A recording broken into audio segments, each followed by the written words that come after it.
Pleasure to be here representing Deep Genomics today. I know we're coming into the coffee break, so I'll be brief.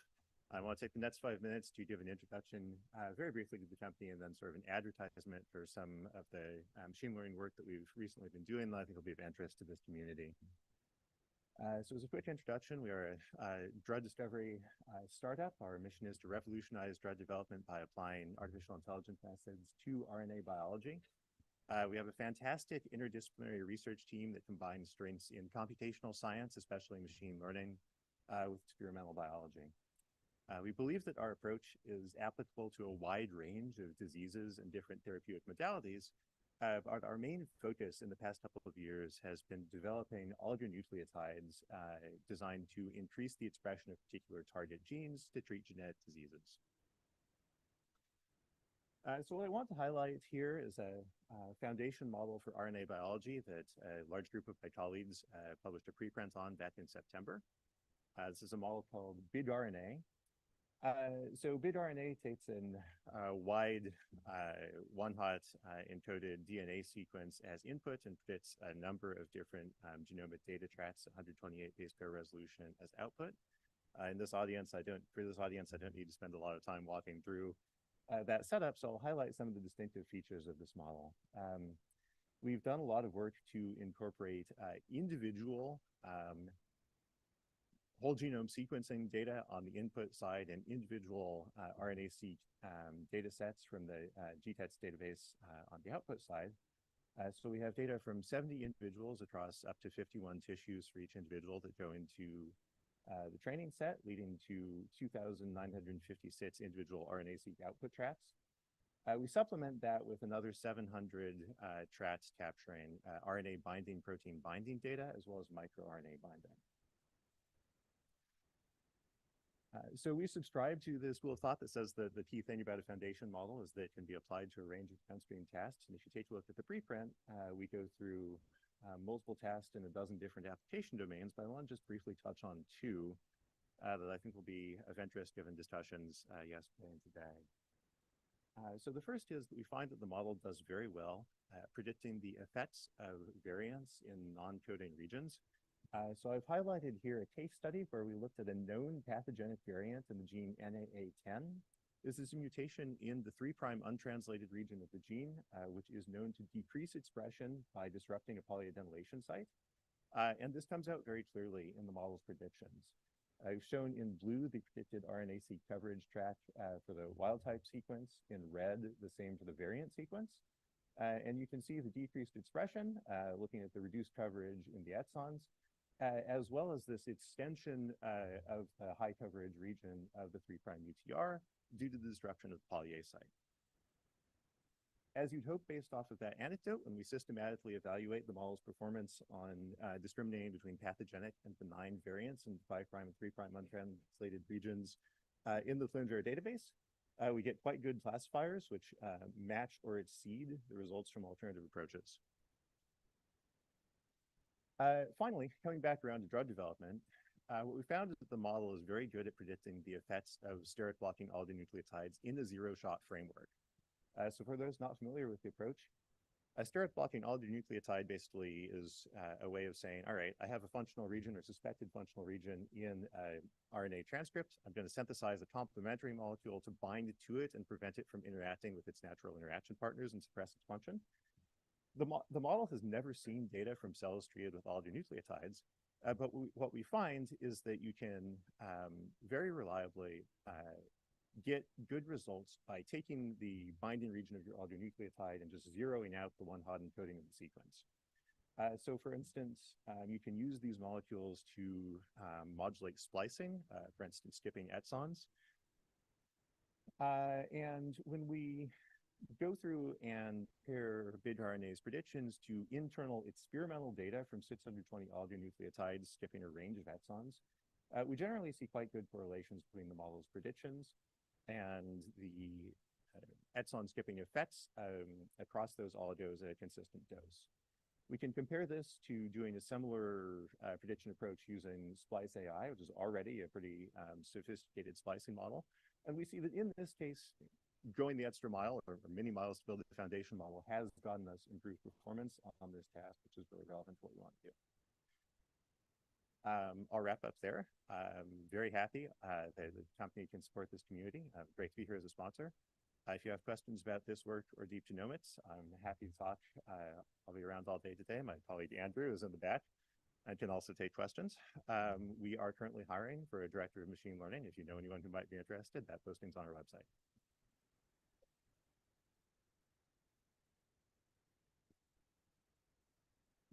Thanks, Eli.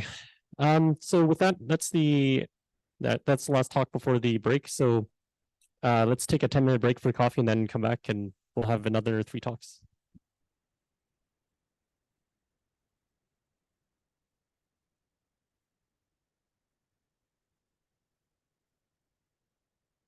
Yeah. Okay, sure. Just logging the Zoom and share screen later. Yeah. We should you should probably check that right now. Are you the next? Oh. I'm the second. Okay. Yeah, I would check it now because we're not sure if you have the permissions to share.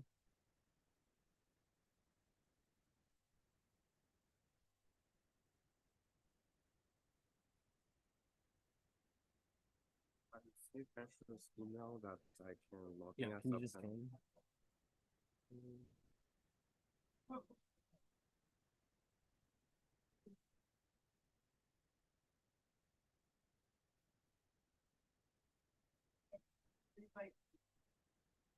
Yeah. It will take a second. I think I successfully logged in. Oh, okay. And we're drawing without video. Can you just click on share and just see if it lets you? Okay, good. Yeah. Okay. Yeah, so when you basically when you bring your laptop up, we have to put these 2 in, Mm-hmm. and then I have to switch a bunch of settings on. Okay. Zoom. I But see. it should be. Okay. So, do we need to open the audio or something else? Yeah, we'll have to do that when we connect it.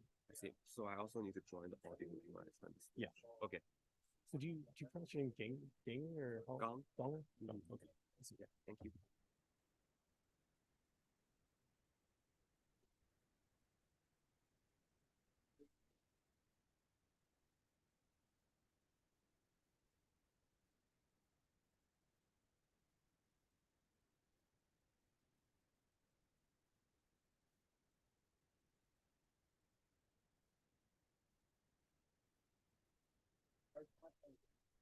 This one's not.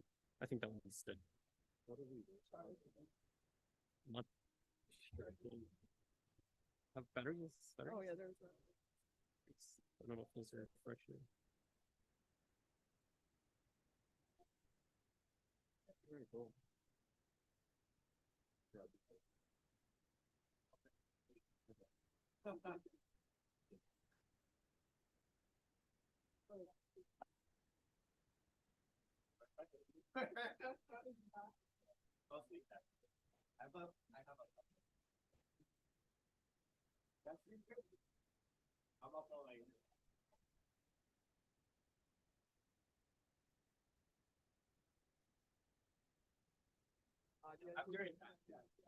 Works.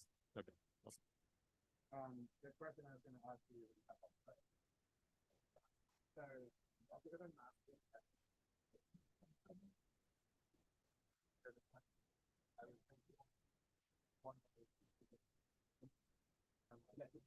Yeah. So okay. Improving on one is just current paradigm. The other was like tell that tell about this kind of reflection stuff like stuff right because I think I know that everything on the CI website. Yeah, we did that. So we tried that. Like you said, now with more. So we did a stuff like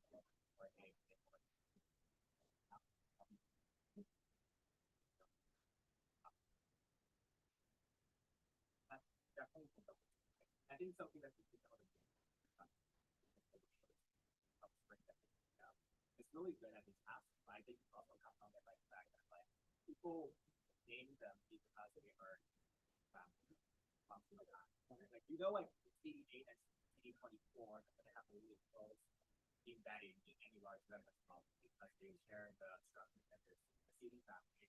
So it's a little bit harder to handle whether it's because we get them on it or the that's like that like smallest really I should know that the ChatGPT What's the it's They'll provide you gases first. but it's sub word. It's like It's the R.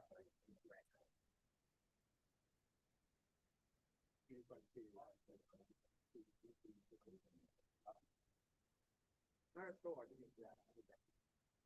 What about this a little bit like so we got this as like we usually get like you have like not just like getting that feeling just like what I think it's pretty good at it. The bad thing is it'll make you up because it wants to get you in mindset. So it'll give you more problems. Yeah, it's really so there's that, yeah, like but it's really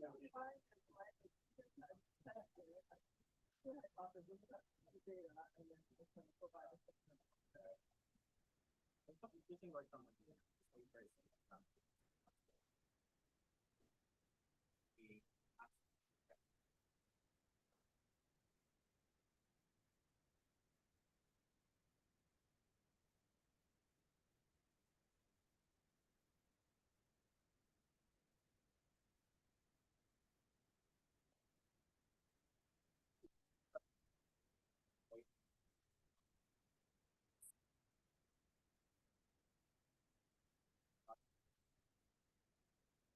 I mean, nobody's gonna be able to do that, right? Like, they're just gonna get better. Like,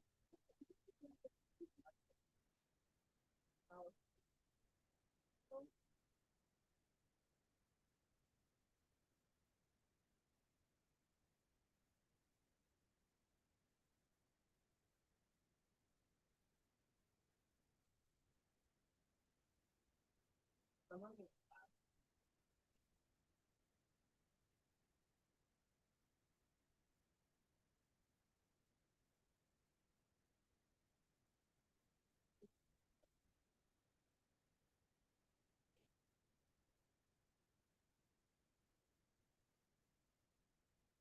not entirely know them.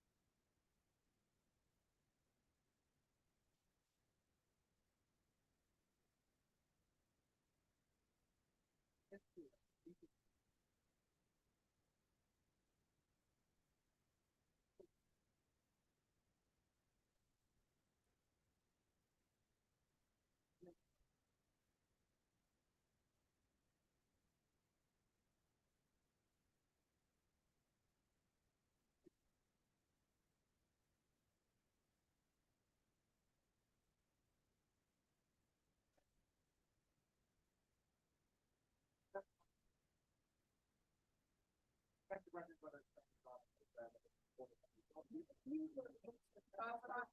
Just like do the time.